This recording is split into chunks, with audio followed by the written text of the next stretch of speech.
I had everything going for me.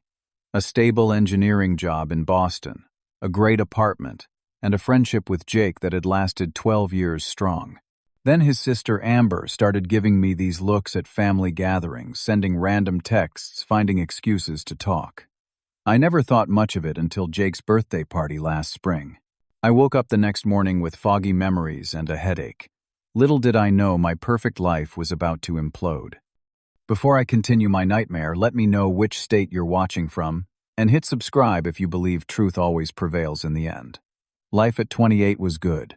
I had graduated from MIT with a computer engineering degree and landed a job at a prestigious tech company in Boston. My position as senior software engineer came with a comfortable salary, excellent benefits, and enough flexibility to maintain a healthy work-life balance. I had recently put a down payment on a condo in a nice neighborhood, adopted a golden retriever named Cooper, and was contemplating taking a management position that my boss had hinted would soon be available. My parents were immensely proud of my achievements. Dad, a hard-working construction foreman who had sacrificed vacations and luxuries to put me through college, would brag about me to his coworkers. Mom, a high school math teacher, would tear up whenever she told her friends about my graduation. They were traditional people with strong values around honor, respect, and family reputation. My younger sister Laura was in her final year of nursing school, following the family tradition of pursuing practical, respectable careers. The relationship with my family was solid. Sunday dinners at their suburban home were mandatory unless I had a legitimate excuse. Thanksgiving, Christmas, and every family birthday were celebrated together. We disagreed sometimes, particularly when Dad pushed me about settling down and starting a family, but the arguments never lasted long. Jake had been my best friend since our freshman orientation at MIT. We bonded over our shared love of programming, basketball, and 90s rock bands. While I went corporate after graduation, Jake launched his own startup developing mobile apps. We supported each other through career shifts, breakups, and personal losses.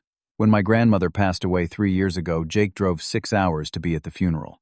When his first business venture failed, I lent him money and helped him network for new opportunities. Then there was Amber, Jake's younger sister. 4 years, our junior at 22. She was in her final year of art school, studying graphic design.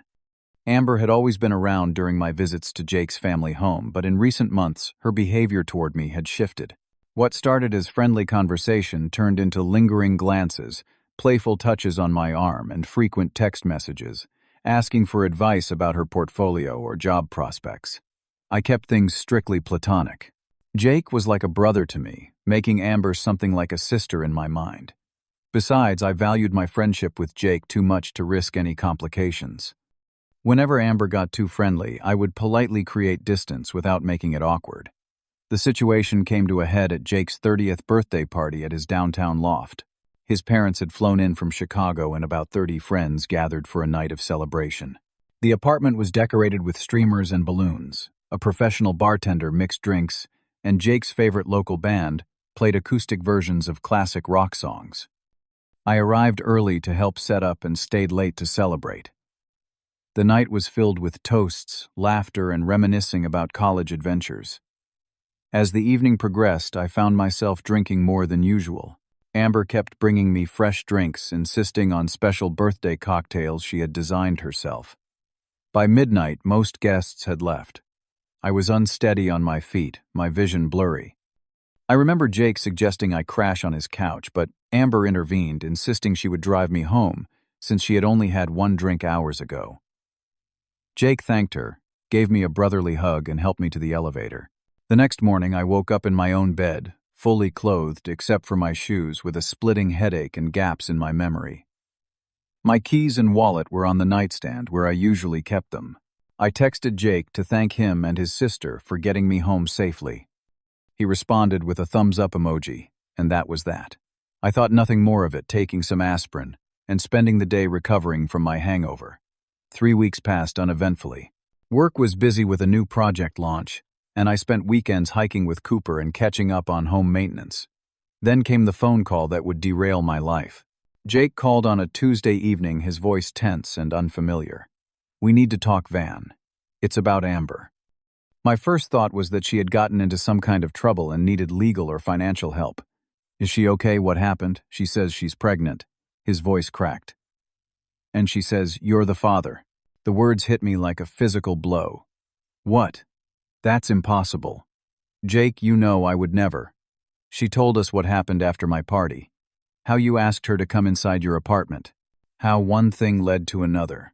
Cold dread washed over me. Jake, no. That never happened. She dropped me off. Maybe helped me to the door, but that was it. I would never betray you like that. She has no reason to lie, Van. His voice hardened. She's my sister. I know her. If you're trying to duck responsibility here, I'm not ducking anything because nothing happened. I was nearly shouting now. Jake, I swear on our friendship. This is some kind of misunderstanding. Misunderstanding, he laughed bitterly. She's 6 weeks pregnant, and the timing matches exactly. My parents are devastated. I trusted you, man. Jake, please. My voice was desperate now. Let me talk to Amber. There's got to be some explanation. Stay away from my sister, he growled. You've done enough damage. Figure out how you're going to make this right, or our friendship is over. The line went dead. I immediately tried calling Amber, but she didn't answer. I sent text messages explaining that we needed to talk, that there must be some mistake. She eventually replied with a brief message. I need time. Please respect that. Later that evening, my phone rang again. This time, it was my mother. Her voice uncharacteristically small. Van, honey, we just got a very disturbing call from a young woman named Amber. She says she's pregnant with your child. Your father and I need you to come over right now. My stomach dropped. The nightmare was spreading. Mom, it's not true. I swear it's not true. Just come over, Van. We need to talk face to face. 45 minutes later, I sat in my parents' living room, my father pacing back and forth while my mother perched on the edge of the sofa, tissues clutched in her hand. I had just finished explaining my version of events, emphasizing repeatedly that I had never been intimate with Amber. Son, my father finally spoke, his voice strained. We raised you to be honest and to take responsibility for your actions. Dad, in being honest right now, nothing happened between me and Amber. Nothing. Then why would this girl say these things? Why would she call your mother in tears? His face was flushed with anger and embarrassment. I don't know, I admitted. Maybe she's confused about what happened. Maybe she is pregnant but knows the real father won't step up. I can't explain it, but I know him telling the truth. My mother dabbed at her eyes. Van, if there's even a possibility, there isn't, Mom. Zero possibility. My father stopped pacing to look me in the eye. If a paternity test proves you're the father, will you do the right thing? Absolutely, I said without hesitation. I'll demand a paternity test as soon as the baby is born. But it won't be necessary because I'm not the father. They sent me home that night with cautious support, wanting to believe me but clearly disturbed by the situation. My mother hugged me tightly at the door, whispering, I hope you're telling us the truth, sweetheart. My father gave me a firm handshake and a searching look that wounded me deeply. For the first time in my life, my parents doubted me, and it hurt more than I could have imagined. Within days, word began to spread. Jake had told his cousins, who told their friends. Amber had confided in her roommate and classmates. Soon people I barely knew were looking at me differently at the gym, at the local coffee shop, at the dog park. Whispers followed me. That's the guy who got his best friend's sister pregnant and won't take responsibility. One evening I received a call from Jake's father, a man I had always respected and who had treated me like a son during college breaks when I couldn't go home. Van, his voice was ice cold. I thought you were a better man than this. My wife is beside herself. Amber is devastated by your denial. If you don't step up and make this right, we will pursue every legal avenue available to ensure you support this child. Mr. Reynolds, please listen to me. I never slept with Amber. I respect your family too much to ever. Save it, he cut me off. Actions speak louder than words, young man. Right now, your actions are those of a coward. The call ended, leaving me shaking with frustration and fear. That same week, my boss called me into his office, closing the door with unusual care. Van, some concerning rumors have reached the executive team, he began cautiously. While your personal life is your own business, when it affects the company's reputation or your performance, it becomes my concern. Sir, whatever you've heard about me and my friend's sister, it's not true, I said firmly. I hope that's the case, he replied, not quite meeting my eyes. Just be aware that our company values ethical behavior both inside and outside the workplace. I left his office with the distinct feeling that my professional reputation, which I had built meticulously over 6 years, was now in jeopardy. Desperate to clear my name, I began gathering what evidence I could. I contacted other friends who had been at the party asking if they had seen Amber and me leave together, or if they had noticed anything unusual. Most remembered seeing us leave, confirming that Amber had offered to drive me home, but no one had witnessed anything inappropriate between us. I reached out to the bar where Jake's party had been held, asking if they had security camera footage from that night. They did, but the cameras only covered the interior of the establishment and the main entrance, not the parking area where Amber would have helped me to her car. I consulted a lawyer who advised me to document everything and to formally request a paternity test once the child was born. In the meantime, he warned, limit your communication with the woman and her family to avoid anything that could be misconstrued. Throughout all this, I continually tried to reach Amber directly.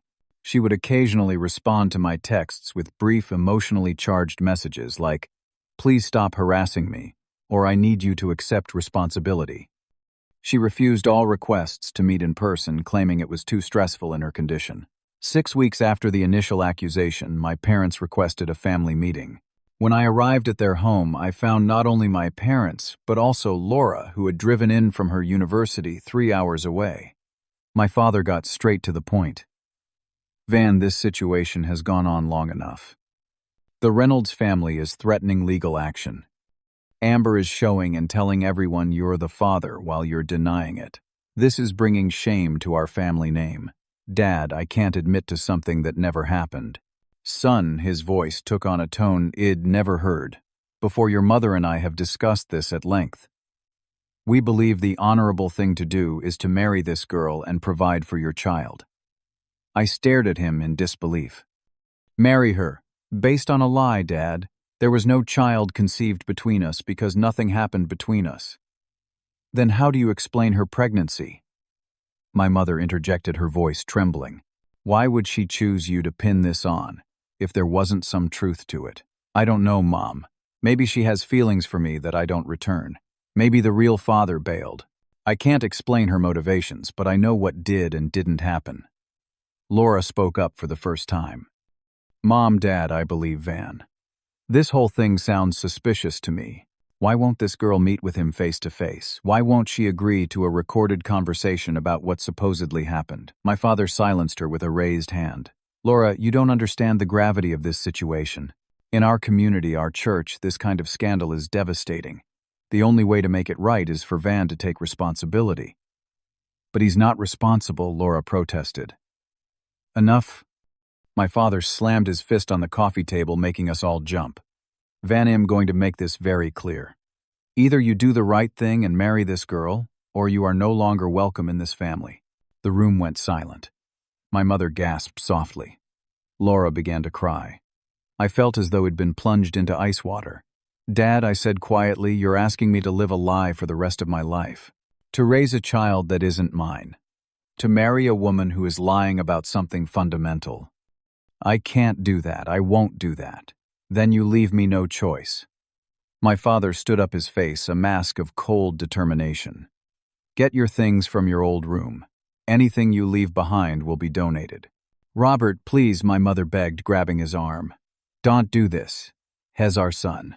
"Not anymore," he replied, shrugging off her hand. "No son of mine would bring this kind of dishonor to our family and refuse to make it right." I stood frozen, unable to process what was happening. Laura rushed to me, throwing her arms around me. "This is wrong," she sobbed into my shoulder. "Van, don't go." My father walked to the front door and opened it, then went to the coat closet and pulled out a suitcase I'd left there years ago. He filled it with the few belongings I'd kept at their house, my high school yearbooks, some old trophies, a few changes of clothes for overnight visits. He placed the suitcase on the front porch and came back inside. "You have 10 minutes to say your goodbyes," he announced. My mother broke down completely, then collapsing onto the sofa. I knelt beside her, taking her hands in mine. "Mom, please believe me. I'm telling the truth." She looked at me through tear-filled eyes. "I want to, Van. God knows I want to. But the evidence." Her voice trailed off. "What evidence?" I pleaded. "There's no evidence except her word against mine. The timing, the pregnancy itself," she whispered. "What are the chances she'd make this up?" I had no answer that would satisfy her. After a final embrace with Laura and a promise to stay in touch secretly, I picked up the suitcase and walked past my father without a word. As I reached my car, I heard the front door close with a decisive click. That night, as rain pounded against my apartment windows, I made the hardest decision of my life. I would leave Boston, the city I loved, my job, my friends, everything familiar. As long as I stayed, the accusations would follow me, the pressure from both families would be unbearable, and the constant reminders of my shattered relationships would be too painful. Within 2 weeks, I had resigned from my position, citing personal reasons. I rehomed Cooper with a colleague who had always loved him and had a fenced yard. I broke my lease, paying a hefty penalty, and found a much smaller apartment in Providence, Rhode Island, just far enough away for a fresh start, but still within reach if the situation ever changed. My new job paid significantly less, but the software development firm was small and unconnected to my previous social and professional circles. I told no one my story, presenting myself as simply a developer looking for a change of scenery. The months that followed were the darkest of my life. I lost 20 pounds. Sleep became elusive, my nights filled with replaying conversations, imagining confrontations, and searching for explanations. I tried contacting my parents repeatedly, but my calls went straight to voicemail. My emails received no response. Laura would text occasionally when our parents weren't around, but even she had to be careful not to anger our father further. I felt like a ghost existing but not living, moving through each day mechanically. The only thing that kept me going was the absolute certainty of my innocence and the hope that somehow someday the truth would come to light. 6 months into my exile in Providence, everything changed with a single text message from an unknown number. "This is Natalie Amber's roommate. We need to talk. It's important." My heart raced as I read and reread the message. I responded immediately, suggesting a meeting place halfway between Providence and Boston, a small coffee shop in a town neither of us had connections to. 2 days later, I sat nervously at a corner table, a cold coffee untouched before me, when a petite woman with short dark hair approached. "Van," she asked quietly, glancing around as if worried about being seen. "Natalie," I stood, offering my hand, which she shook briefly before sitting down across from me. "I shouldn't be doing this," she began, her fingers fidgeting with a sugar packet. "Amber would literally kill me if she knew I was here. But I can't keep quiet anymore. It's eating me up inside." "Keep quiet about what?" I asked, trying to keep my voice level despite the hope surging through me. Natalie took a deep breath. "Amber was never pregnant. Not with your baby. Not with anyone's baby. The whole thing was a lie." Even though I'd known in my heart that I couldn't be the father, hearing that there was no pregnancy at all stunned me. "How do you know this?" "I'm her roommate. I see her every day." Natalie pulled out her phone, swiping through to find something. About 3 weeks before she made the accusation, I saw her buying a fake pregnancy test online. One of those novelty items that always shows positive. I thought it was for a prank or something. She showed me the browsing history shed screenshot from their shared tablet. There it was. Always positive prank pregnancy test purchased from a novelty website.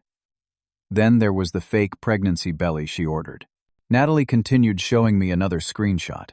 She told me it was for an art project about the female form, but she started wearing it under loose clothes when she went to see your parents or her family. "But why would she do this?" I asked, still struggling to process the information. "She's been obsessed with you for years," Natalie explained. "She has this whole fantasy built up about you two being together. When you didn't respond to her flirting, she decided to force the issue. She thought if everyone believed you got her pregnant, you'd be pressured into marrying her and eventually you'd fall in love for real." The revelation was both validating and horrifying. "Do you have any proof beyond the screenshots?" Something I could take to our families. Natalie hesitated. I could try to record her admitting it. She's proud of her plan, actually. When we're alone, she boasts about how clever she is, how she's going to get the man of her dreams. Would you be willing to do that? It would change everything for me. I think. So she nodded slowly. What she did to you was wrong. And Jake is becoming unbearable, playing the protective brother role to the hilt. The whole thing has gotten out of control. Over the next week, Natalie gathered evidence. She recorded Amber discussing her fake pregnancy, captured photos of the pregnancy prosthetic hidden in their closet, and forwarded me text messages where Amber had confided her scheme to another friend. Most damning of all was a recording where Amber explicitly stated that she had only walked me to my door on the night of the party, that I had passed out immediately on my bed, and that Shed simply removed my shoes before leaving. She laughed about how easy it had been to convince everyone that more had happened. With this evidence in hand, I contacted a lawyer who helped me prepare a formal statement. Then I reached out to Jake, requesting a meeting at his parents' home with both families present. I didn't reveal what I knew, only that I had important information about the pregnancy. Curious and still angry, Jake agreed. He arranged for my parents, his parents, Amber, and himself to be present the following Sunday afternoon. Walking into the Reynolds family living room was one of the hardest things I've ever done. 8 months had passed since I'd seen my parents. My father refused to meet my eyes. My mother looked frail and tired.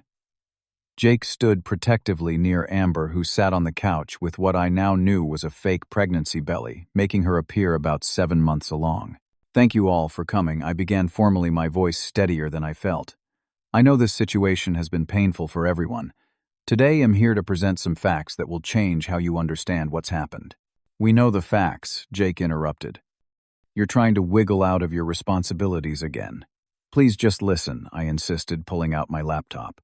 I have recordings and evidence you'll want to hear. For the next 20 minutes, the room was filled with Amber's voice detailing her deception, accompanied by photos and text messages that corroborated her lies. As the evidence mounted, the atmosphere in the room transformed. Jake's face flushed with anger and confusion. His parents looked horrified. My mother began to weep softly. My father sat perfectly still, his expression unreadable. Amber, initially defiant, gradually crumpled under the weight of her exposed lies. You weren't supposed to find out, she finally whispered. We were going to be happy together. I would have gotten pregnant for real once we were married. Amber, what have you done? Jake's mother gasped, her hand covering her mouth. Jake turned to his sister, disbelief written across his face. Tell me this isn't true. Tell me you didn't make all this up. Amber broke down entirely, then sobbing as she admitted everything. I love him. I've always loved him. He was never going to notice me otherwise. You all pushed him away from me. As her confession unfolded, I watched my father. His face had drained of color, his hands gripping the armrests of his chair so tightly his knuckles were white. When Amber finally pulled the prosthetic belly from beneath her shirt in a final dramatic gesture, he stood up abruptly. We need to go, he announced, his voice rough. Laura was right. We should have trusted our son. My parents left without another word to the Reynolds family. I followed them outside to their car, uncertain of what would happen next. In the driveway, my father turned to face me. For a moment, we stood in silence. Then, to my shock, he pulled me into a fierce embrace. I'm sorry, son, he whispered, his voice breaking. I failed you. We failed you. I felt him shaking against me and realized he was crying something I had never seen in my entire life. My mother joined our embrace, her tears soaking my shoulder. Can you ever forgive us? She asked. The aftermath unfolded gradually over the following months. The Reynolds family was deeply apologetic, especially Jake, who came to see me privately to beg forgiveness for doubting me. I should have known my sister better, he admitted. And I definitely should have known you better. Amber was sent to intensive therapy to address her obsessive behavior. Her parents insisted she take a leave of absence from school to focus on her mental health. While I had grounds for legal action, I chose not to pursue it. Adding legal troubles to her obvious psychological issues seemed unnecessarily punitive. My relationship with my parents entered a complicated healing phase. The damage done wasn't easily repaired. While I accepted their apologies and understood they had been manipulated, the memory of my father throwing me out of my mother, choosing to believe a stranger over her own son, lingered painfully. I maintained my apartment in Providence, and my new job needing the independence and distance to process everything that had happened.